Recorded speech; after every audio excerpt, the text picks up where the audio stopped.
Sebagaimana Allah Subhanahu wa taala berfirman, "Wa ma umiru illa liya'budullaha mukhlishina lahuddin." Sebagaimana Allah berfirman yang betul-betul menunjukkan dalil di mana amal yang diinginkan dan diterima oleh Allah Subhanahu wa taala adalah amal-amal yang kita melakukannya dengan ikhlas. Kita melakukannya hanya untuk Allah Jalla wa Ala. Kita melakukannya untuk semata-mata menginginkan, mengharapkan pahala, ridha dan ganjaran Allah Jalla wa Ala. Allah mengatakan, "Wa ma umiru," dan tidaklah mereka diperintahkan illa liya'budullah, kecuali supaya mereka beribadah kepada Allah Subhanahu wa taala dengan cara bagaimana jamaah? Bagaimana ibadah yang diinginkan oleh Allah Subhanahu wa taala, sehingga ibadah itu akan diterima dan diganjar oleh Allah Jalla wa Ala. Allah mengatakan mukhlishina lahuddin, dengan mengikhlaskan niat kita. Dengan mengikhlaskan niat kita, ketaatan kita hanya untuk Allah Subhanahu wa taala, maka orang yang kemudian diberikan kemudahan untuk beribadah dengan ikhlas, maka betul-betul ini nikmat yang luar biasa yang wajib disyukurinya. Kemudian nikmat yang lain adalah nikmat Allah berikan kemudahan kita untuk ittiba, untuk senantiasa mengikuti sunnah-sunnah Nabi sallallahu alaihi wasallam. Bukankah juga kemudahan yang Allah berikan kepada kita untuk selalu berupaya mengikuti sunnah Nabi, berpegang teguh dengan sunnah-sunnah Nabi sallallahu alaihi wasallam, merupakan nikmat yang agung yang barangkali tidak semua hamba-hamba Allah Subhanahu wa taala Allah karuniakan nikmat ini. Betapa banyak orang hari ini menyalahi dan menyelisih sunnah-sunnah Nabi sallallahu alaihi wasallam. Bukankah juga ittiba merupakan salah satu syarat di antara dua syarat di mana amal-amal dan ibadah-ibadah yang kita lakukan akan diterima dan diganjar oleh Allah Jalla wa Ala. Sebagaimana Nabi sallallahu alaihi wasallam mengatakan, "Man 'amila 'amalan laisa 'alaihi amruna fahuwa raddun." Rawahu al-Bukhari wa Muslim. Barang siapa yang melakukan suatu amalan, kata Nabi, suatu ibadah yang tidak ada perintah kami padanya, maka bagaimana amal ini, kata Nabi sallallahu alaihi wasallam? Nabi mengatakan fahuwa raddun, maka amalnya tertolak, tidak akan diterima oleh Allah Jalla wa Ala. Subhanallah. Bagaimana kita tidak bersyukur kepada Allah Subhanahu wa taala, manakala Allah menunjukkan kepada kita, memudahkan kepada kita untuk bisa beribadah di samping ikhlas dengan ittiba kepada sunnah Nabi sallallahu alaihi wasallam, yang dengannya Allah akan menerima amal kita. Allah akan mengganjar amal-amal atau ibadah-ibadah yang kita lakukan kepada Allah Subhanahu wa taala. Karena dua syarat ini, ada dua syarat yang tidak bisa dipisahkan satu dengan yang lainnya. Andaikan ada seorang yang beribadah kepada Allah dengan ikhlas, namun dia tidak melakukannya dengan cara-cara, dengan syariat, dengan sunnah yang diajarkan nabinya, maka amal tidak akan diterima oleh Allah Subhanahu wa taala. Sebagaimana andaikan seorang itu beribadah kepada Allah Subhanahu wa taala dengan ittiba, namun kemudian dia tidak mengikhlaskan ibadahnya hanya untuk Allah Jalla wa Ala, maka juga amal itu tidak akan diterima oleh Allah Subhanahu wa taala. Maka dua nikmat ini betul-betul dua nikmat yang agung yang wajib kita syukuri. Bahkan sebagaimana yang dijelaskan oleh para ulama yang menunjukkan bahwa betul-betul ittiba nikmat yang agung, bahwa seseorang yang ditunjuki oleh Allah Subhanahu wa taala untuk selalu mengikuti Nabi Rasulullah sallallahu alaihi wasallam dalam seluruh amalnya, dalam semua perbuatan dan ucapannya, maka jelas merupakan nikmat yang besar, nikmat yang agung yang Allah karuniakan kepada hamba-Nya. Bukankah Allah Subhanahu wa taala menjadikan ittiba selain merupakan syarat diterimanya amal-amal kita oleh Allah Subhanahu wa taala dan akan diberikan ganjaran, tapi juga Allah jadikan ittiba merupakan bukti kebenaran cinta seorang hamba kepada Allah dan Rasul-Nya. Sebagaimana Allah Subhanahu wa taala berfirman dalam surat Al-Imran ayat 31, yang para ulama mengatakan bahwa ayat ini adalah ayatul imtihan, ayat ujian. Kenapa dikatakan ayat ujian jamaah? Kenapa surat Ali Imran ayat 31 ini disebut oleh para ulama dengan ayatul imtihan, ayat ujian? Karena ayat ini menguji, berisikan tentang ujian yang menguji orang-orang atau hamba-hamba Allah Subhanahu wa taala yang mengklaim dirinya, mengaku bahwa dia mencintai Allah Subhanahu wa taala dan Rasulnya. Maka Allah Subhanahu wa taala meminta kepada mereka untuk mendatangkan buktinya. Apa bukti kebenaran cinta mereka kepada Allah Subhanahu wa taala dan Rasulnya?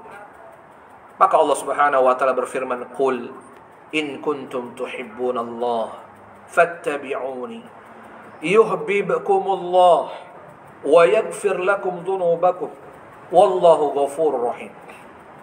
Di mana Allah Subhanahu wa taala berfirman, Allah mengatakan, "Qul," katakanlah wahai Nabi Muhammad sallallahu alaihi wasallam kepada umat, kepada orang-orang yang beriman, kepada orang-orang yang mengklaim, mengaku bahwa dirinya betul-betul mencintai Allah Subhanahu wa taala dan juga mencintai Rasulullah sallallahu alaihi wasallam. Maka Allah mengatakan, katakanlah wahai Nabi Muhammad, "In kuntum tuhibbunallah," jika kalian benar-benar mencintai Allah Subhanahu wa taala. Mana buktinya? Apa buktinya kata Allah Subhanahu wa taala? Maka Allah kemudian menyebutkan bahwa bukti kecintaan yang benar seorang hamba kepada Allah Subhanahu wa taala. Allah mengatakan, "Fattabi'uni," maka ikutilah aku Rasulullah sallallahu alaihi wasallam. Bahwa Allah Subhanahu wa taala menyebutkan dalam ayat ini bukti akan benarnya kecintaan seorang hamba kepada Allah Subhanahu wa taala, yaitu dengan seseorang yang dia mengikuti Rasulullah sallallahu alaihi wasallam. Dengan dia mengikuti Rasulullah sallallahu alaihi wasallam, dengan dia mentaati Rasulullah sallallahu alaihi wasallam. Karena mengikuti yang dimaksud dalam ayat ini adalah mentaati Rasulullah sallallahu alaihi wasallam. Karena ketaatan kepada Rasulullah sallallahu alaihi wasallam merupakan syarat mutlak seseorang dikatakan taat kepada Allah Subhanahu wa taala. Tidak dikatakan seorang itu taat kepada Allah manakala dia tidak mentaati Rasulullah sallallahu alaihi wasallam.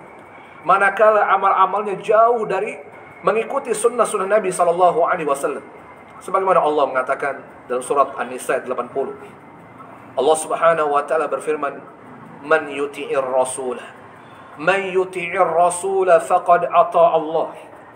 Barang siapa yang mentaati Rasulullah sallallahu alaihi wasallam, sungguh dia betul-betul telah mentaati Allah Subhanahu wa taala. Kita lihat dalam ayat ini jamaah. Allah mengatakan bahwa untuk dikatakan seorang hamba mentaati Allah Subhanahu wa taala, seorang hamba dikatakan hamba yang taat kepada Allah Subhanahu wa taala manakala dia mentaati Rasulullah sallallahu alaihi wasallam. Bagaimana ketaatan kepada Rasulullah jamaah? Ya. Dan sebaliknya kata para ulama, berarti orang yang tidak mentaati Rasulullah sallallahu alaihi wasallam, maka tidak dikatakan seorang hamba yang mentaati Allah Subhanahu wa taala. Lalu bagaimana ketaatan kepada Rasulullah jamaah? Maka ketaatan kepada Rasulullah sallallahu alaihi wasallam adalah dengan mengikuti sunnah-sunnahnya, dengan berupaya mengerjakan ibadah-ibadah yang disyariatkan sesuai dengan apa yang disunahkan Nabi sallallahu alaihi wasallam. Berupaya beribadah dengan apa yang disyariatkan oleh Nabi sallallahu alaihi wasallam. Syariat yang diajarkan yang bersumber dari Allah Subhanahu wa taala. Dengan berusaha melaksanakan perintah-perintah Rasulullah sallallahu alaihi wasallam. Dengan berupaya setiap kita melakukan ibadah dengan sunnah-sunnah Nabi.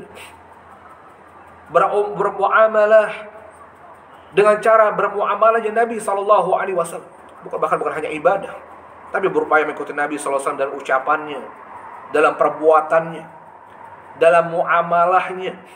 Bagaimana Nabi bermuamalah dengan keluarganya, bagaimana Nabi bermuamalah dengan para tetangganya, bagaimana Nabi bermuamalah dengan masyarakat, dengan negara, bernegara, bermasyarakat, bahkan berjual beli. Maka begitulah mentaati Rasulullah sallallahu alaihi wasallam. Dan juga berupaya untuk meninggalkan apa yang dilarang oleh Nabi sallallahu alaihi wasallam. berupaya meninggalkan dan tidak mengikuti semua yang menyalahi aturan-aturan Nabi SAW. Tidak berhukum kecuali hukumnya Nabi SAW. Sebagaimana hal ini disebutkan oleh Allah Subhanahu wa taala. Dalil yang menunjukkan bahwa ketaatan kepada Rasulullah SAW adalah dengan kita berupaya mengikuti semua yang diperintahkan oleh Nabi SAW dan meninggalkan apa yang dilarang. Allah Subhanahu wa taala berfirman dalam surat Al-Hasyr ayat 7. Allah mengatakan, "Wa ma ataakumur rasulu fakhudhuhu wa ma nahakum anhu fantahu." Allah Subhanahu wa taala berfirman yang artinya, dan apapun yang Rasulullah ajarkan kepada kalian, semua yang diajarkan, yang diberikan, disampaikan Rasulullah kepada kalian. Apa perintah Allah dalam hal ini kepada kita? Allah mengatakan fakhudhuhu, maka ambillah, kata Allah. Maka amalkanlah, kata Allah Subhanahu wa taala. Masya Allah. Kita lihat jamaah. Allah menyuruh kita untuk mengamalkan, mengerjakan semua yang diajarkan, yang diberikan, disampaikan oleh Nabi SAW kepada kita. Yang ini menunjukkan bahwa perintah Allah Subhanahu wa taala menunjukkan akan wajibnya kita melakukannya. Ini menunjukkan akan wajibnya seorang muslim ittiba kepada Rasulnya. Juga kemudian Allah mengatakan, wa ma nahakum anhu fantahu, dan apapun yang dilarang oleh Nabi SAW terhadap kalian. Apa perintah Allah dalam hal ini? Allah mengatakan fantahu, maka tinggalkanlah, kata Allah Subhanahu wa taala. Maka Allah memberikan atau menunjukkan kepada kita bahwa mentaati Rasulullah dengan kita berupaya mengerjakan perintah Rasulullah dan meninggalkan apa yang dilarangnya. Ini menunjukkan bahwa perintah Rasulullah, apa yang dilarang oleh Rasulullah adalah merupakan perintah Allah, dan semua yang dilarang oleh Allah Subhanahu wa taala. Jangan lupa Allah Subhanahu wa taala. Maka seseorang yang dia dikaruniakan oleh Allah Subhanahu wa taala berupa kemudahan untuk selalu ittiba dengan Rasulnya, maka ini merupakan nikmat yang luar biasa, nikmat yang wajib kita syukuri, dan mudah-mudahan nikmat itu selalu Allah Subhanahu wa taala kekalkan dalam diri kita, sehingga Allah Subhanahu wa taala wafatkan kita semua betul-betul di atas keikhlasan dalam seluruh ibadah-ibadah yang kita kerjakan untuk Allah Jalla wa Ala, dan dalam ittiba, selalu mengikuti sunnah-sunnah Nabi sallallahu alaihi wasallam dalam semua perbuatan, ucapan, ibadah, muamalah dan seterusnya kepada Nabi sallallahu alaihi wasallam. Jamaah Allah Subhanahu wa taala. Maka dalam kesempatan kali ini kita akan melanjutkan kajian tafsir kita dalam surat Al-Falaq, yang kita akan menyelesaikan pembahasan kita dalam tafsir Al-Falaq ini, di mana ayat yang terakhir yang Allah Subhanahu wa taala sebutkan, Allah Subhanahu wa taala memerintahkan kita untuk berlindung kepadanya dari keburukan makhluk yang Allah Subhanahu wa taala ciptakan. Lalu kemudian Allah Subhanahu wa taala mengakhiri dan mengkhususkan untuk meminta perlindungan kepadanya dari, sebagaimana Allah menyebutkan, Allah berfirman, wa min syarri hasidin idza hasad, dan dari keburukan, kejahatan orang yang berhasad, orang yang memiliki sifat hasad, sifat dengki, apabila dia mendengki, kata Allah Subhanahu wa taala. Maka para ulama mengatakan bahwa ini menunjukkan puncak keburukan, sebagaimana disebutkan oleh sebagian para ulama, di mana Allah Subhanahu wa taala menutup keburukan yang Allah perintahkan manusia untuk berlindung kepada Allah Subhanahu wa taala dari keburukan-keburukan itu dengan al-hasad. Dari keburukan sifat hasad ini menunjukkan bahwa keburukan yang paling buruk, kejahatan yang paling jahat di antara keburukan yang kita diminta untuk berlindung kepada Allah Subhanahu wa taala adalah sifat hasad.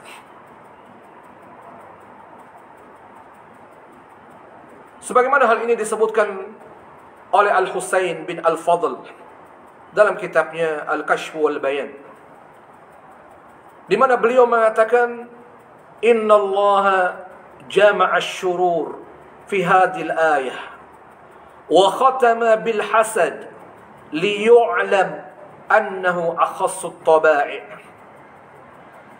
Di mana Allah Subhanahu wa taala, kata Al-Husain bin Al-Fadl, innallaha, sungguhnya Allah Subhanahu wa taala, jama'a asy-syurur, mengumpulkan keburukan-keburukan, mengumpulkan kejahatan-kejahatan dalam ayat ini, yang kemudian Allah perintahkan kita berlindung dari semua keburukan kejahatan ini. Wa khatama bil hasad, lalu kemudian Allah menutupnya dengan sifat hasad. Lalu Allah menutupnya kemudian dengan hasad. Ya, menutup di sini maksudnya apa? Menjadikan puncak keburukan, semua keburukan yang dikumpulkan oleh Allah dalam ayat ini, yaitu dengan hasad, liyu'lam, untuk diketahui, kata ulama ini, untuk diketahui, annahu akhassut tabai, agar diketahui oleh semua kita bahwasanya hasad ini akhassut tabai, dia merupakan perangai yang paling hina, yang paling buruk di antara perangai-perangai yang Allah berikan kepada manusia, yang ada pada manusia. Wal'iyadzubillah. Kita berlindung kepada Allah Subhanahu wa taala dari perangai buruk ini. Bahkan al-hasad ini yang banyak dijelaskan oleh para ulama. Sebelum kita menyebutkan kemudian kenapa al-hasad ini merupakan keburukan yang paling buruk, dia perangai yang paling kotor, yang paling jahat, yang paling hina, yang dihinakan oleh Allah Subhanahu wa taala. Maka al-hasad, sebagaimana kita pernah menjelaskan, adalah sebagaimana juga disebutkan oleh Al-Imam An-Nawawi rahimahullahu taala dalam kitabnya Ar-Riyadhus Shalihin, di mana Imam Nawawi mengatakan bahwa al-hasad huwa tamanni zawalin ni'mah an sahibiha sawa'un kanat ni'mata din aw dunya. Di mana Al-Imam An-Nawawi rahimahullahu taala, beliau mengatakan bahwa yang dimaksud dengan hasad adalah tamanni zawali ni'mah an sahibiha, yaitu mengharapkan hilangnya nikmat, mengharapkan lenyapnya nikmat kepada si pemilik, dari pemilik nikmat, dari si pemilik nikmat. Maksud pemilik nikmat ini bukan Allah Subhanahu wa taala, orang yang diberikan nikmat oleh Allah Subhanahu wa taala. Jadi orang yang hasad ini orang yang dia menginginkan nikmat yang Allah karuniakan kepada saudaranya itu lenyap darinya. Sawa'un kanat ni'mata din, baik itu nikmat berupa nikmat agama yang Allah berikan kepada seorang, au dunya, atau nikmat itu berupa nikmat dunia. Maka ini yang disebut dengan hasad. Atau juga sebagaimana Asy-Syaikh Al-Utsaimin rahimahullahu taala, beliau juga menyebutkan ketika mensyarah kitab Riyadhus Shalihin, di mana beliau mengatakan bahwa yang dimaksud dengan hasad adalah ayyakrahal insan ma an'ama Allahu bihi ala ghairihi min ilmin aw malin aw ahlin aw jahin aw ghairi dzalik. Di mana hasad itu adalah orang yang benci, atau sifat di mana seorang itu benci dengan apa yang Allah karuniakan kepada saudaranya atau kepada selainnya, apakah itu berupa nikmat ilmu, au malin, atau nikmat harta yang Allah karuniakan kepada saudaranya, au ahlin, atau nikmat berupa keluarga. Ada orang iri dengan keluarga orang lain, mungkin dia tidak melihat kebaikan yang ada pada keluarganya seperti itu, kebaikan dilihat pada keluarga orang lain, maka bisa memungkinkan orang itu hasad kepada keluarga karena masalah keluarga. Au jahin, atau hasad berupa nikmat jah. Apa itu jah? Kemuliaan, kedudukan, Jabatan. Ada orang tidak suka dengan orang lain karena jabatannya. Karena jabatan saudaranya yang itu nikmat yang diberikan Allah kepadanya. Sehingga kemudian dia dengki dengan nikmat tersebut. Dia berupaya bagaimana menghilangkan jabatan pada orang tersebut. Masya Allah, ada kita lihat dalam kehidupan kita jamaah. Ya, di mana seseorang itu menginginkan biar saudaranya hilang jabatannya. Ada gak Bapak? Ada. Ya.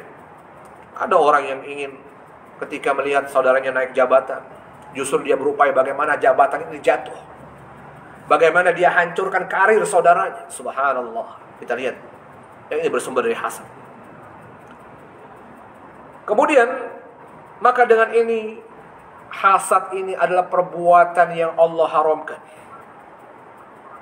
Bahwa hasad ini min kabairidz dzunub. Dia merupakan dosa di antara dosa-dosa besar.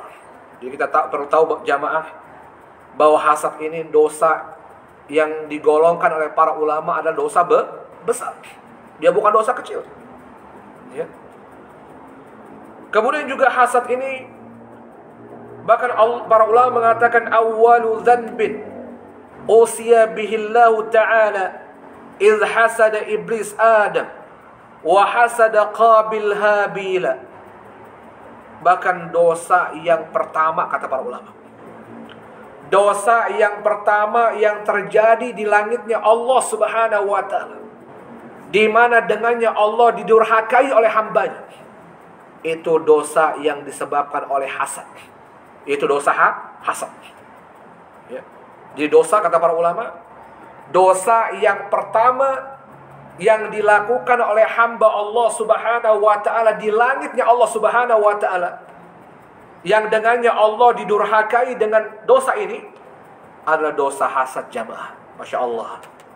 Ini betul-betul hasad ini, dia biangnya dosa. Karena dia dosa yang pertama kali yang dilakukan hamba-hamba Allah Subhanahu wa ta'ala, yang dengannya hamba itu mendurhakai Allah Subhanahu wa ta'ala bahkan di langit. Siapa itu? Itu para ulama mengatakan idh hasada iblis Adam, yaitu hasadnya iblis kepada Adam alaihissalam. Maka ini pertama kali dosa. Pertama dosa yang dilakukan hamba Allah yaitu iblis, yang saat itu hasad dengan Adam, Nabi Adam alaihissalam. Bahkan kita lihat bagaimana kerusakan hasad ini. Bagaimana kerusakan, kejahatan, keburukan yang ditimbulkan dari sifat hasad yang dilakukan oleh iblis laknatullah alaih kepada Adam, Nabi Adam alaihissalam.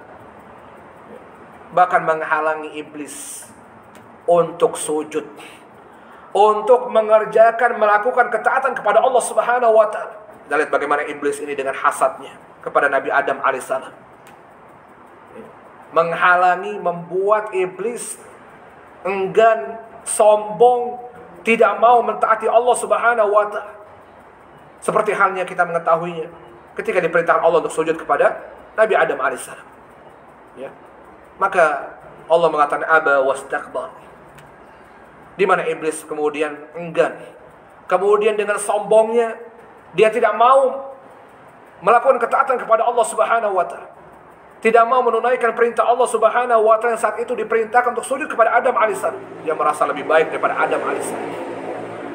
Ya, sebagaimana Allah Subhanahu wa ta'ala menanyakan kepada iblis laknatullah alaih.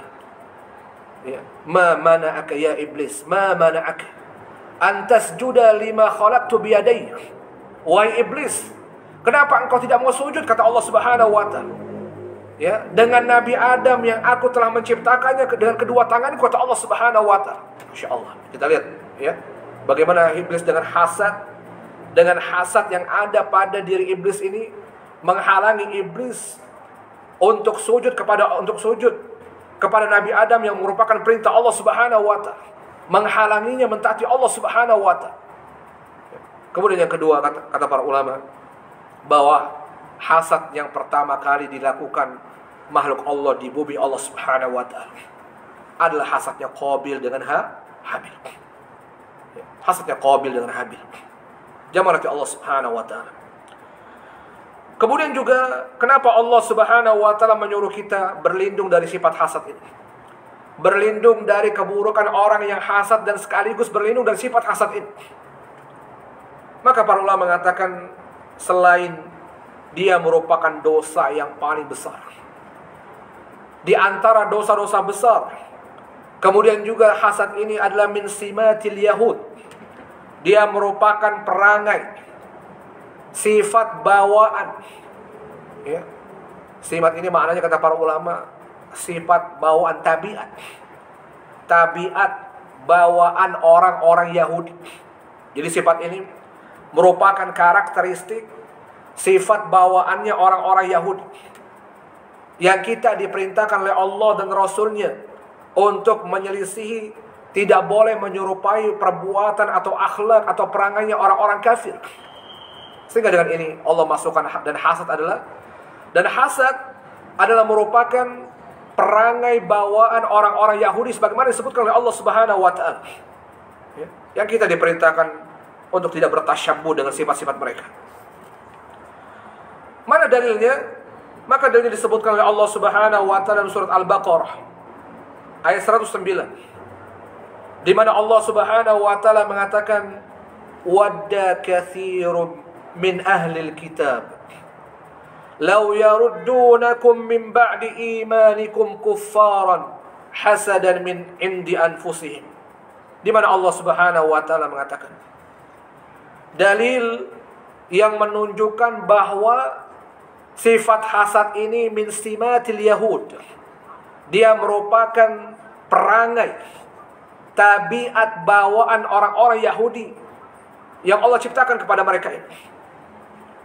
Maka Allah mengatakan dalilnya dalam surat Al-Baqarah 9 ini, Allah Subhanahu wa taala berfirman, wadda katsirun min ahlil kitab law yaruddunakum min ba'di imanikum kuffar.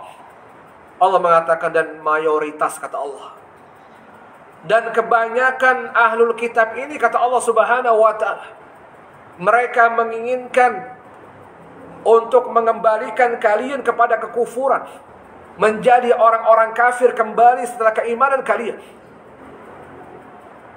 Karena apa? Allah mengatakan hasadan min indi anfusihim, semata-mata karena hasad mereka kata Allah Subhanahu wa taala. Ya.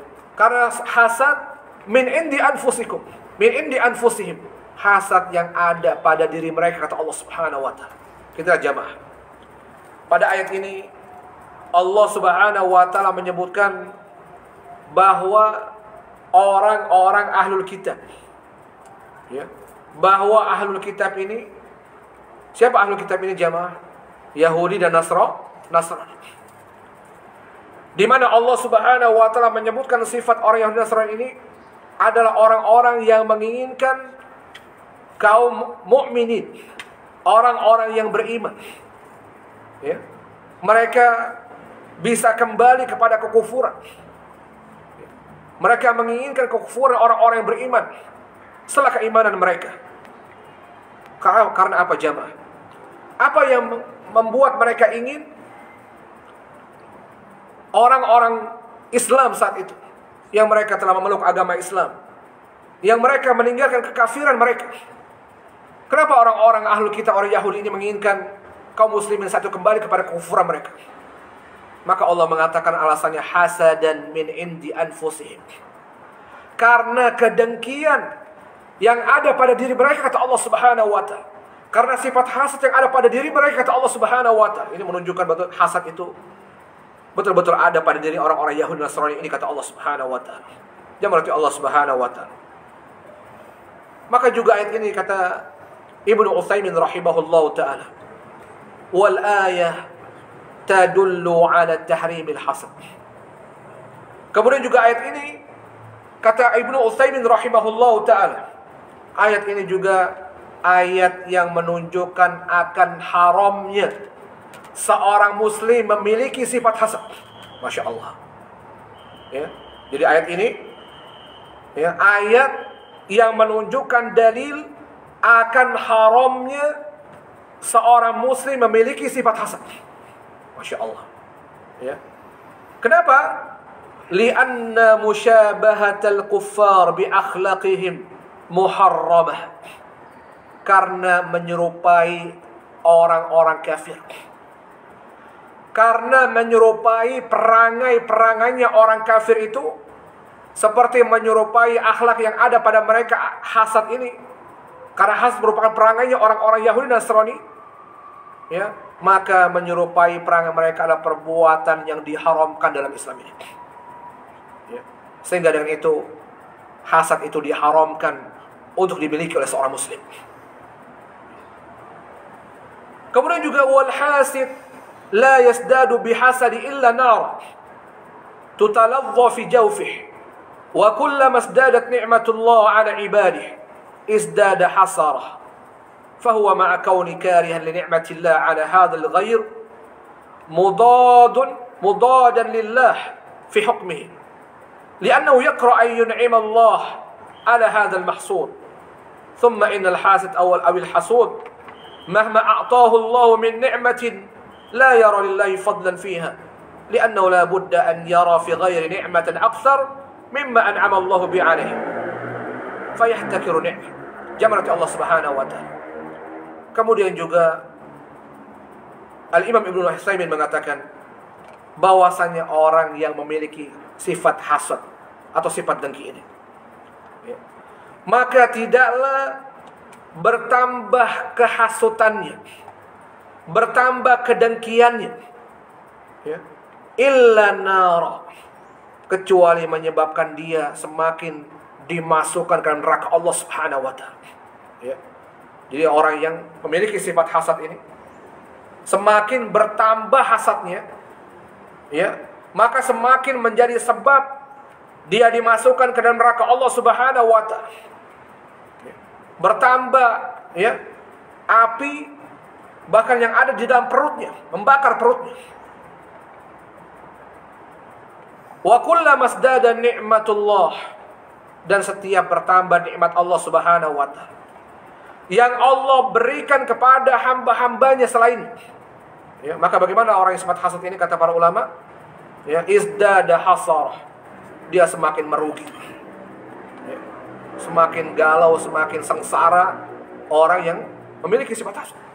Jadi sifat hasad ini, ya, karena dia benci, dia tidak suka Allah Subhanahu wa ta'ala memberikan nikmat kepada selainnya, maka setiap dia melihat ada orang yang diberikan nikmat oleh Allah Subhanahu wa ta'ala, maka semakin bertambah kesengsaraannya, bertambah tersiksa jamaah. Betul gak Bapak? Ya. Orang kalau punya sifat dengki, sedikit melihat saudaranya yang dapat nikmat, dia semakin resah, ya. Timbul keresahannya, timbul kesengsaraannya. Ini adalah bahayanya dan penyakit sifat hasad. Ya. Kenapa kata para ulama?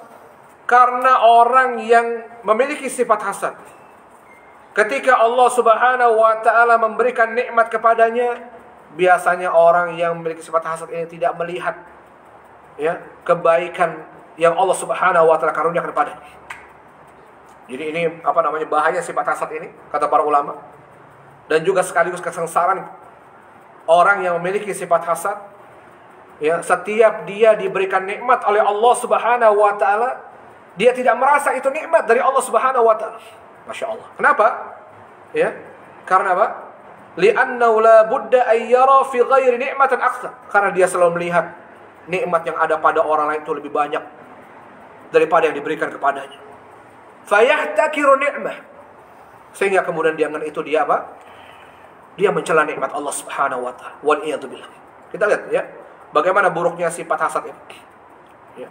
Orang yang selalu dia akan mencela nikmat Allah Subhanahu wa ta'ala yang Allah karuniakan kepadanya, karena dia tidak pernah melihat nikmat yang Allah berikan kepadanya, ya. Dan karena dia selalu melihat bahwa nikmat yang Allah berikan kepada orang lain lebih banyak, ya. Sehingga dengan itu dia cela nikmat Allah yang Allah berikan kepadanya. Jamarati Allah Subhanahu wa ta'ala. Kemudian juga dalil yang lainnya yang disebutkan dalam Al-Quran, ya, yang menunjukkan akan haramnya sifat hasad ini, dan dia merupakan perangainya orang-orang kafir. Sebagaimana Allah Subhanahu wa taala berfirman dalam surat An-Nisa ayat 54. Di mana Allah Subhanahu wa taala mengatakan, "Am yahsudunan nasa 'ala ma atahumullahu min fadlih. Faqad atayna ala Ibrahim al-kitaba wal hikmah wa atainahum mulkan 'azima." Di mana Allah Subhanahu wa taala mengatakan, "Am yahsudunan nas." Apakah orang-orang kafir itu mereka dengki kepada orang-orang lain? Ala ma atahumullah. Ya, atau mereka kata Allah Subhanahu wa taala, orang-orang kafir itu dengki kata Allah Subhanahu wa taala dengan orang-orang lain atas nikmat, atas karunia yang Allah berikan kepada mereka. Jadi ini menunjukkan dalil bahwa sifat hasad ini sifatnya orang-orang kafir, yang selalu setiap Allah memberikan nikmat kepada hamba-hambanya yang lain, ya, mereka tidak suka, mereka benci. Bahkan mereka berupaya melenyapkan nikmat-nikmat itu pada saudaranya. Waliyadzubillah. Jangan nanti Allah Subhanahu wa taala. Maka ini dalil-dalil dalam Al-Qur'an yang menunjukkan betul-betul sifat hasad ini adalah sifat yang sangat-sangat tercela.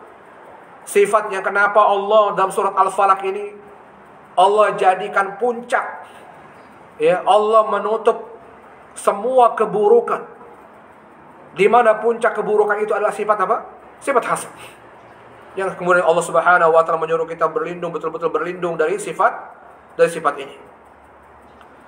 Kemudian juga Allah Subhanahu wa taala menyebutkan akan haramnya hasad ini juga disebutkan dalam hadis-hadis Nabi sallallahu alaihi wasallam.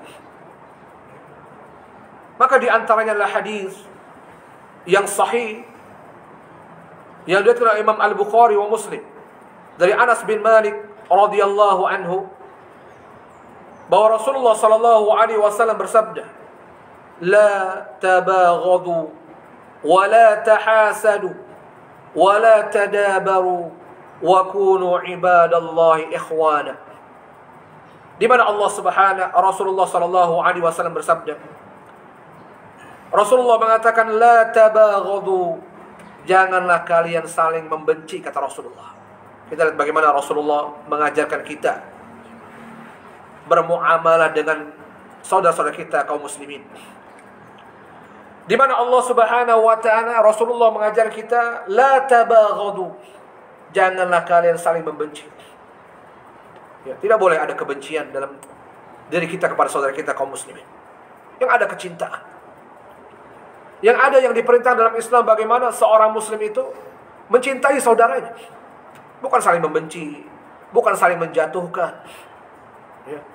Bahkan Nabi SAW sampai menyebutkan, "La yu'minu ahadukum hatta yuhibba li akhihi ma yuhibbu li nafsihi." Sampai-sampai Nabi SAW mengajarkan bagaimana sikap seorang muslim kepada saudaranya muslim lainnya. Yang tidak boleh ada kebencian di antara mereka. Yang ada bagaimana berupaya mencintai saudaranya sebagaimana mencintai diri. Sampai-sampai Nabi mengatakan, "La yu'minu ahadukum." Tidaklah salah seorang di antara kalian beriman, kata Rasulullah SAW. Kita lihat bagaimana Nabi mengawali hadis beliau ini dengan mengatakan ketidaksempurnaan keimanan salah seorang di antara kita. Sampai kapan iman itu menjadi sempurna, kata Nabi SAW? Hatta yuhibba li akhi ma yuhibbu li nafsi. Sampai dia mencintai untuk saudaranya segala apa yang dia cintai buat diri. Subhanallah jamaah. Ya. Kita lihat bagaimana Rasulullah mengajar kita, ya, bahwa tidak sempurna iman kita, kata Nabi SAW. Di sini makna yang dimaksud dalam perkataan Nabi tidak beriman ini bukan berarti menghilangkan iman. Berarti kalau menghilangkan iman berarti kekufuran. Ya, para ulama mengatakan makna tidak beriman salah seorang di antara kalian ini, kata Rasul, kata para ulama, itu bukan menafikan seluruh keimanan. Tapi maksudnya apa? Ya, tidak sempurna iman salah seorang di antara kita.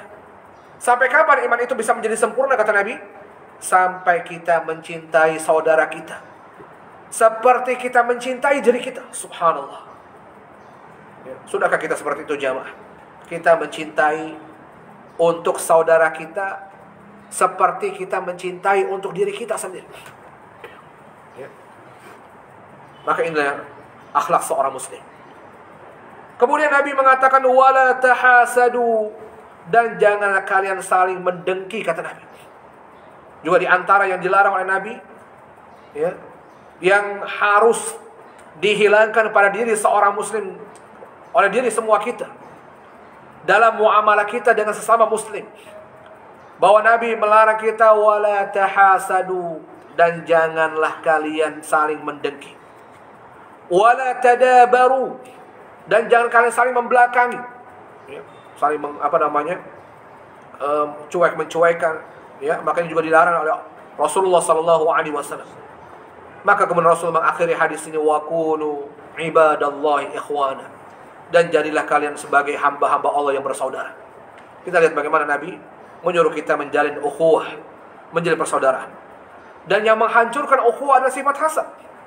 Ya, kenapa dalam hadis ini Nabi melarang kita saling mendengki? Karena dengki di antara yang menyebabkan rusaknya hubungan di antara kita sebagai seorang muslim.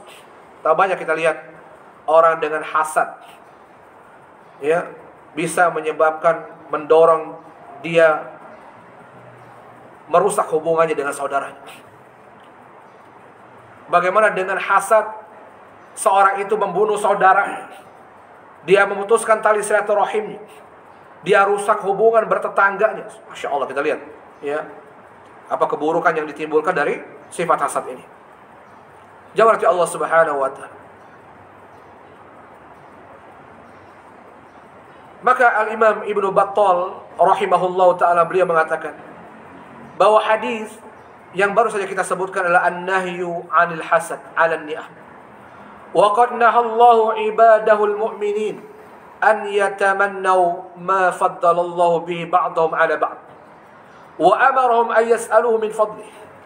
Maka hadis ini merupakan dalil yang melarang kita memiliki sifat hasad atas nikmat-nikmat Allah Subhanahu wa ta'ala.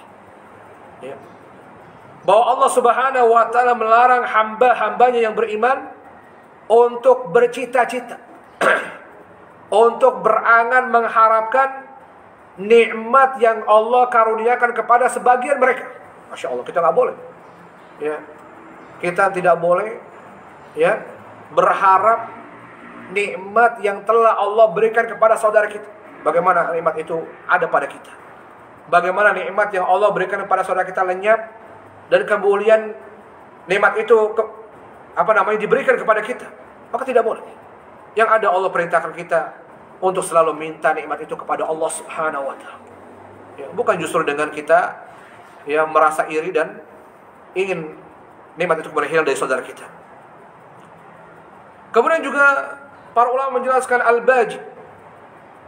Beliau mengatakan an tunafisa akhaka fi syai' hatta tahsudu 'alayhi fayajurru dhalika ila at-ta'n wal 'adawah fadzalika al-hasad.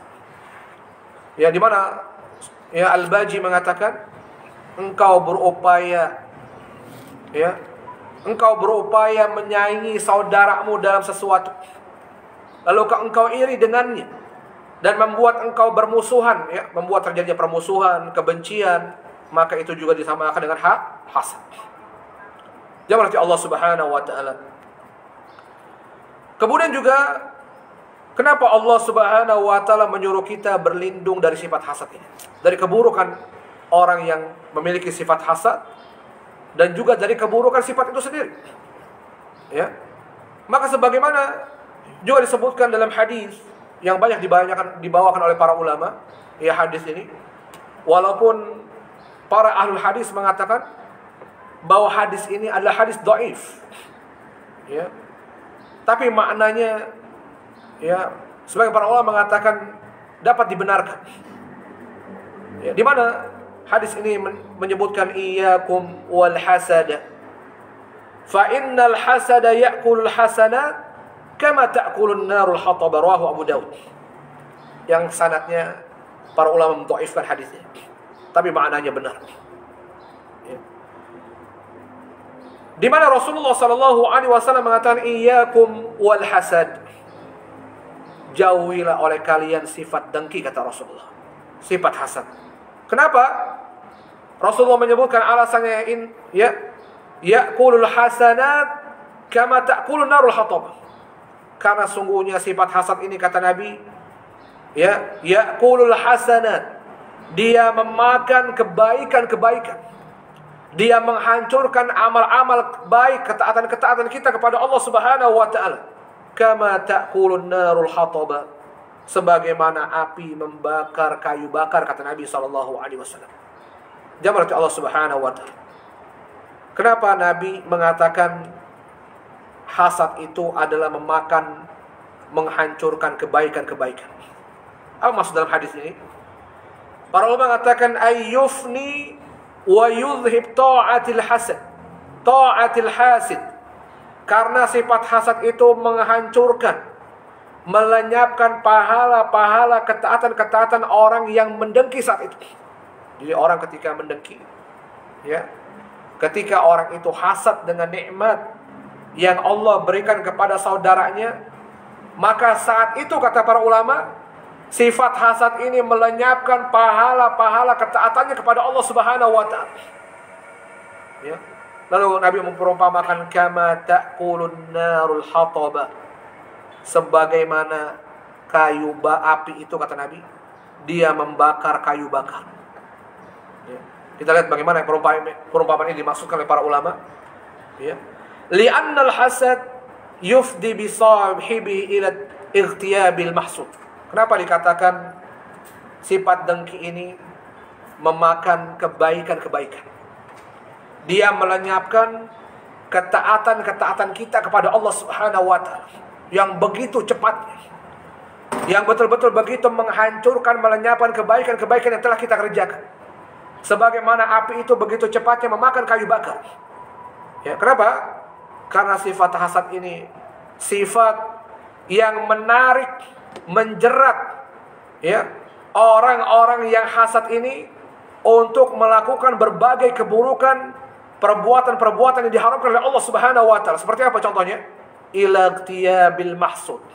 Seperti orang yang hasad itu, di antara keburukan, di antara yang membuat dia kemudian mengerjakan berbagai keburukan dan perbuatan yang diharamkan oleh Allah Subhanahu wa taala. Seperti apa? Ightiyabul mahsud. Biasanya orang yang hasad itu akan menggibahi orang yang hasad. Biasanya orang yang hasud itu dia akan berupaya mengawali keburukannya itu dengan menggibahi orang yang akan dihasadkan. Orang yang mau apa? Yang dia dengki kepadanya. Berawal dari wah fulan itu nggak mungkin dia bisa beli rumah. Misalnya gitu Pak ya. Itu paling-paling rumahnya itu paling-paling hasil korupsi. Mulai dari menggibah. Yang kita tahu bahwasanya gibah itu dosa besar. Dosa yang membuat kaum muslimin nanti bangkrut di hari kiamat, di mana pahala-pahalanya habis yang dianti dengan dosa gibah ini. Masya Allah, kita lihat bahwa kita lihat bagaimana buruknya hasad ini. Kenapa Allah tutup surat Al-Falaq ini dengan kita dipinta oleh Allah untuk berlindung kepada Allah dari sifat hasad ini. Betul-betul hasad ini merupakan sumber keburukan, sumber kejahatan, sumber yang menyeret seseorang itu untuk melakukan berbagai macam perbuatan-perbuatan yang Allah haramkan. Maka diawali orang yang hasad itu biasanya dia akan berbuat ghibah. Dia akan ghibahi orang-orang yang dia dengki kepadanya. Tadi seperti misal contohnya ketika dia lihat saudaranya beli mobil baru. Lalu orang yang hasad ini dia mulai menggibahi. Antum tahu gak? Fulan itu beli mobil barunya itu hasil korupsi. Atau paling enggak dia nipu orang. Kan dia biasa tuh kalau bisnis, orang mungkin dia tipu. Lalu keuntungannya dia beli mobil baru. Masya Allah, dia boleh digibah. Ini kata para ulama kenapa sifat hasad ini sumber keburukan. Kemudian dengan ghibah ini kita tahu, kata para ulama, fayudhib hasanatihi fi ardi dzalikal mahsud. Di mana kita mengetahui bahwasanya maka dia berupaya orang yang hasad ini keluar dari ghibahnya, dia kemudian mulai bagaimana berupaya melenyapkan kebaikan-kebaikan ini pada orang yang dia dengkikan. Ya, mulai berpikir dari ghibah, ya, kemudian dia memikirkan bagaimana ini nikmat yang Allah berikan kepada si fulan ini, bagaimana biar lenyap. Ya, fayazidul mahsud ni'matan ala ni'mah. Ya, bagaimana maka setiap kemudian nikmat itu bertambah pada orang yang dia dengkikan. Semakin ya orang yang berhasad ini semakin sengsara. Ya, semakin dia rugi. Ya, kenapa? Karena setiap kali dia mendengki, setiap itu kebaikannya dilenyapkan oleh Allah Subhanahu wa taala pula. Masya Allah, naudzubillah. Ya. Maka orang yang mendengki ini setiap kali dia berhasud, ya dia berhasad, dia mendengki atas kenikmatan yang Allah berikan kepada orang lain, maka setiap itu Allah Subhanahu wa taala lenyapkan pahala ketaatannya kepada Allah Subhanahu wa taala. Ya, naudzubillah. Ya, jangan nanti Allah Subhanahu wa taala. Ya, maka setelah itu apa yang dilakukan orang yang berhasad ini? Dia mulai ya bagaimana caranya agar nikmat yang Allah berikan kepada saudaranya ini lenyap. Ya, sehingga ya orang yang berhasad ini dia akan berupaya menghalalkan segala cara. Dia akan berupaya melakukan hal-hal yang sekalipun itu diharamkan oleh Allah Subhanahu wa taala demi melenyapkan nikmat yang Allah berikan kepada saudaranya itu. Masya Allah. Apakah dengan dia datang ke dukun? Ya, kita tahu ini Masya Allah ya. Ya, kita lihat betapa banyak orang untuk yang berhasad ini, untuk menghilangkan nikmat yang Allah berikan kepada saudaranya, dia menempuh jalan-jalan yang kemudian jalan itu betul-betul jalan yang sangat diharamkan oleh Allah Subhanahu wa taala. Ya, dengan melakukan kesyirikan kepada Allah Subhanahu wa taala. Ya, dia datang ke dukun. Lalu dia santet misalnya ya orang-orang yang tidak disukainya, orang yang dia dengki kepadanya atas nikmat yang diberikan Allah kepadanya yang dilihat lebih daripada apa yang Allah berikan kepada dirinya. Ya. Maka ini yang kita lihat. Ya, kita lihat banyak orang-orang yang hasad ini, dia menghalalkan segala cara, bahkan sampai melakukan perbuatan-perbuatan yang sangat diharamkan oleh Allah Subhanahu wa taala. Seperti apa? Melakukan kesyirikan. Melakukan kesyirikan dalam rangka apa? Ya, dalam rangka untuk memenuhi kedengkiannya. Ya, memenuhi kepuasan dirinya, sifat dengkinya untuk melenyapkan nikmat Allah Subhanahu wa taala yang dia lihat Allah berikan kepada saudaranya lebih dari apa yang Allah berikan kepada diri. Na'udzubillah wal iyadzubillah. Ya.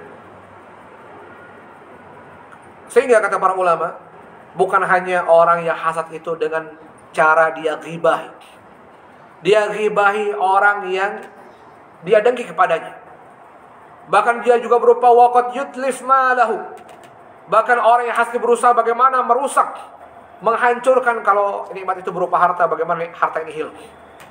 Ya, dia curi, ya, dia tipu saudaranya. Bagaimana biar bangkrut perniagaannya, biar hancur bisnisnya, Masya Allah. Dia akan lakukan semua itu. Ya. Bahkan au yas'a fi safaqi dami. Bahkan juga dengan hasad itu betapa banyak orang kita lihat ya, bahkan sampai rela membunuh saudaranya yang dia dengki kepadanya karena nikmat yang Allah berikan kepadanya. Ada gak Bapak? Ya, ada gak orang yang dengan dengkinya itu dia bunuh saudaranya? Ya. Mendorong dirinya untuk dia bunuh saudaranya, diberikan nikmat oleh Allah Subhanahu wa taala, dia dengki dengan kenikmatan tersebut yang Allah berikan kepada saudaranya melebihi nikmat yang dia lihat yang Allah berikan kepada diri. Banyak ya, kita lihat ini ya. Maka ini betul-betul ya bahwa sifat hasad ini betul-betul sumber keburukan. Jangan nanti Allah Subhanahu wa taala. Maka para ulama mengatakan ya ada hasad yang kemudian dibolehkan. Tapi hasad ini para ulama mengatakan dia bukan disebut hasad pada asalnya. Ya. Maka hasad secara asal dia adalah perbuatan yang sangat diharamkan oleh Allah Subhanahu wa taala. Dia merupakan dosa besar. Dia merupakan perangainya orang-orang Yahudi yang Allah Subhanahu wa taala mengharamkan kaum muslimin memiliki sifat hasad ini. Ya. Maka dalam hal ini kata para ulama, bi khilafil ghibtah. Ada yang disebut dengan ghibtah. Ya, apa namanya? Ghibtah. Ini seperti hasad, tapi dalam hal ini adalah hasad yang dibolehkan. Ya. Mana dalil bahwa ada hasad yang boleh dilakukan? Ya, maka dari disebutkan oleh Nabi Sallallahu Alaihi Wasallam yang pada asalnya hasad ini adalah perbuatan yang Allah haramkan. Yang tidak boleh dilakukan oleh kita. Ya. Maka dalilnya disebutkan oleh Nabi Sallallahu Alaihi Wasallam dalam hadis sahih diriwayatkan oleh Imam Al-Bukhari wa Muslim, di mana Nabi Sallallahu Alaihi Wasallam mengatakan dari Qais radhiyallahu anhu, sami'tu Abdullah ibn Mas'ud radhiyallahu anhu. Aku mendengar Abdullah bin Mas'ud mengatakan bahwa Rasulullah sallallahu alaihi wasallam bersabda, la hasada illa fi ithnatain. Di mana Nabi sallallahu alaihi wasallam bersabda, la hasada illa fi ithnatain. Tidak ada hasad, kata Nabi. Tidak boleh ada hasad. Artinya maksudnya haram. Ya. Haram hasad itu, kata Nabi sallallahu alaihi wasallam, illa fitnatain, kecuali dalam dua orang ini, kata Nabi sallallahu alaihi wasallam. Ya. Kecuali hasad yang kita lakukan, yang kita berikan kepada kedua orang ini. Siapa dua orang ini yang kita boleh dengki kepadanya? Ya. Yang pertama, Rasulullah sallallahu alaihi wasallam mengatakan, rajulun atahullahu malan fasallata ala halakatihi fil haqq wa rajulun atahullahu al-hikmah fahuwa yaqdi biha wa yu'allimuha. Hadis sahih riwayat Imam Bukhari Muslim. Yang pertama, kata Nabi sallallahu alaihi wasallam, orang yang boleh kita dengki kepadanya, orang yang kita boleh iri atas nikmat yang Allah berikan kepada orang tersebut. Siapa yang pertama, kata Nabi? Nabi mengatakan rajulun atahullahu mala, yaitu orang yang Allah karuniakan kepadanya harta yang banyak oleh Allah Subhanahu wa taala. Fasallata ala halakatihi fil haqq. Lalu kemudian dia habiskan, ya, dia belanjakan hartanya pada jalan yang benar. Ya. Dia belanjakan, dia habiskan hartanya di jalan Allah Subhanahu wa taala. Ya, seperti dia sumbangkan kepada anak yatim. Dia bantu orang-orang miskin dengan hartanya. Dia mudahkan urusan-urusan saudaranya yang membutuhkan hartanya. Ya. Maka ini orang yang pertama yang Nabi mengatakan boleh kita dengki kepadanya. Ya, dengki di sini kata para ulama, ya, bukan untuk melenyapkan harta pada orang tersebut, bukan.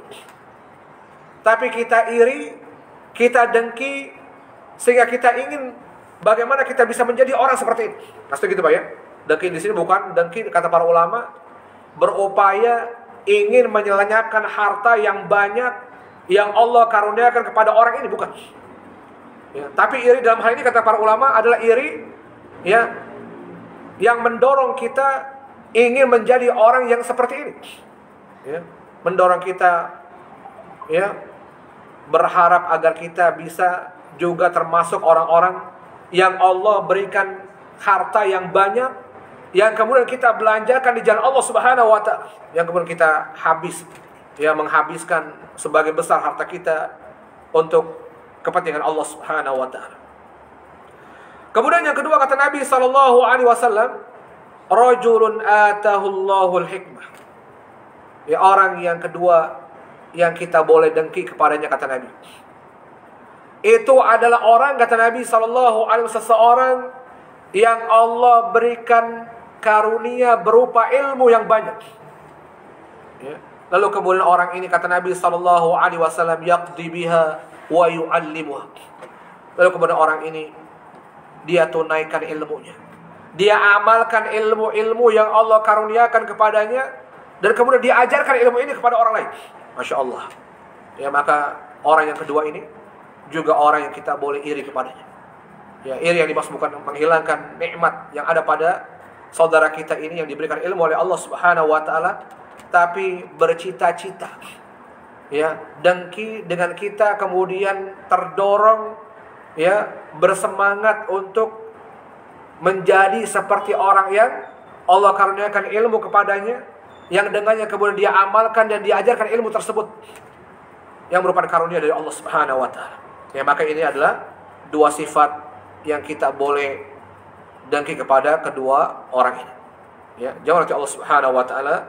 Ya, mungkin ini saja saya sampaikan kesempatan kali ini. Ya, mudah-mudahan akhir dari tafsir surat Al-Falaq ini bermanfaat buat kita. Ya, maka ini menunjukkan bahwa kenapa Allah Subhanahu wa taala menutup surat Al-Falaq dengan kita diperintahkan berlindung kepada Allah Subhanahu wa taala dari keburukan orang-orang yang berdengki dan dari sifat dengki ini, karena ini menunjukkan bahwa betul-betul sifat dengki adalah puncak keburukan, bahkan dia perbuatan dosa yang sangat besar di antara dosa-dosa besar yang lainnya.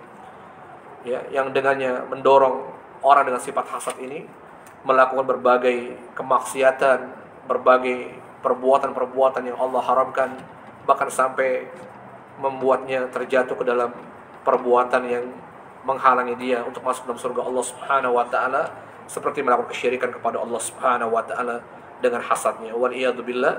Mudah-mudahan yang sering bermanfaat buat kita. Ada yang bertanya Bapak sekalian? Tafadhol.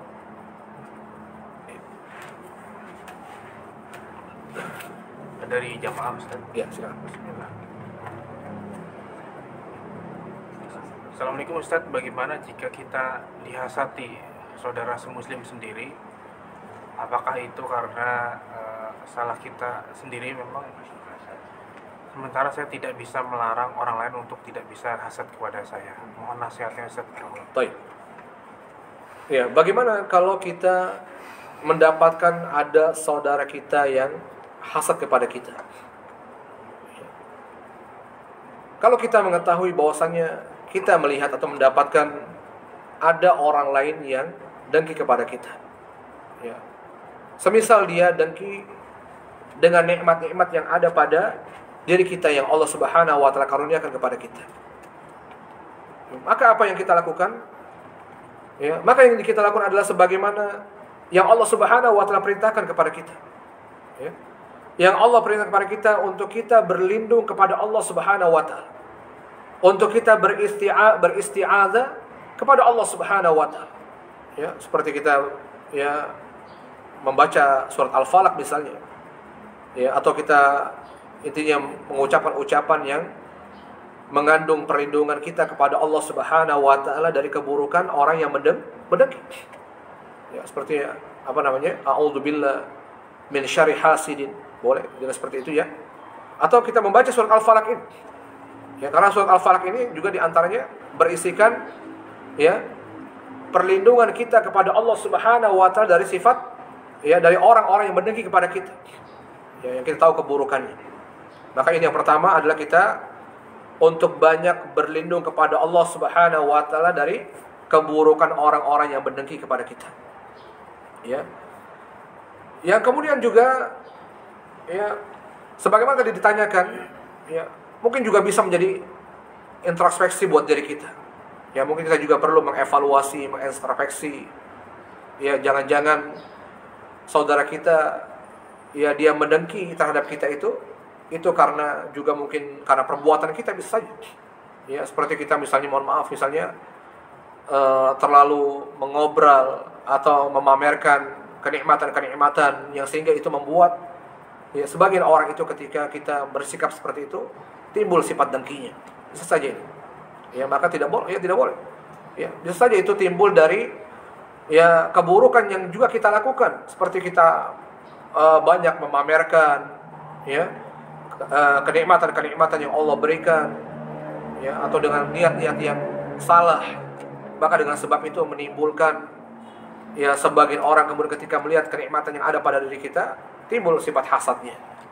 Ya, jadi itu juga perlu kita berhati-hati ya apa namanya dari nikmat-nikmat Allah Subhanahu wa taala, walaupun itu tidak menghalangi kita untuk bersyukur kepada Allah atas nikmat-nikmat yang Allah berikan kepada kita, karena juga di antara perintah Allah Subhanahu wa taala untuk kita membicarakan nikmat Allah Subhanahu wa taala sebagai bentuk syukur kita kepada Allah Subhanahu wa taala. Di mana Allah mengatakan fa amma bi ni'mati rabbika fahaddits. Ya, sebagaimana dalil yang disebutkan oleh Allah Subhanahu wa taala, di antara yang diperintahkan Allah atas nikmat yang Allah karuniakan kepada kita adalah dengan kita membicarakannya. Allah mengatakan fa amma bi ni'mati rabbika fahaddits. Maka adapun dengan nikmat Allah Subhanahu wa taala maka bicarakanlah, kata Allah. Ya, maka ucapkanlah, alhamdulillah ana mendapatkan ini semata-mata ini nikmat Allah Subhanahu wa taala. Biar orang tahu. Ya, biar yang pertama untuk menunjukkan bentuk syukur kita kepada Allah Subhanahu wa taala. Ya, bahwa di antara bentuk syukur seorang hamba kepada Allah atas nikmat-nikmat yang Allah karuniakan padanya dengan dia ucapkan. Ya, dengan dia ucapkan, apakah dengan dia berzikir memuji Allah Subhanahu alhamdulillah, atau kemudian dengan dia menyebutkan nikmat itu. Ya, dengan dia manfaat, dia gunakan, dia sebutkan, dia gunakan nikmat itu. Ya, kemudian dia perlihatkan kepada orang lain untuk orang lain mengetahui bahwasanya ini nikmat Allah, bukan semata-mata jerih payahnya. Ya, semata-mata kekayaan yang ada pada dirinya adalah nikmat karunia yang Allah berikan kepadanya, bukan semata-mata jerih payahnya, usahanya, hasil usahanya, bukan banting tulangnya selama ini dia lakukan. Biar orang mengetahui. Ya, juga kemudian ya biar orang juga tahu bahwasanya begitulah cara kita untuk mensyukuri nikmat Allah Subhanahu wa taala. Ya, maka ini yang perlu dibetulkan adalah niat kita. Ya, jangan sampai niat kita adalah pamer, yang itu kemudian menimbulkan orang-orang mendengki kepada kita atas nikmat-nikmat Allah yang Allah karuniakan. Wallahu a'lam bishawab.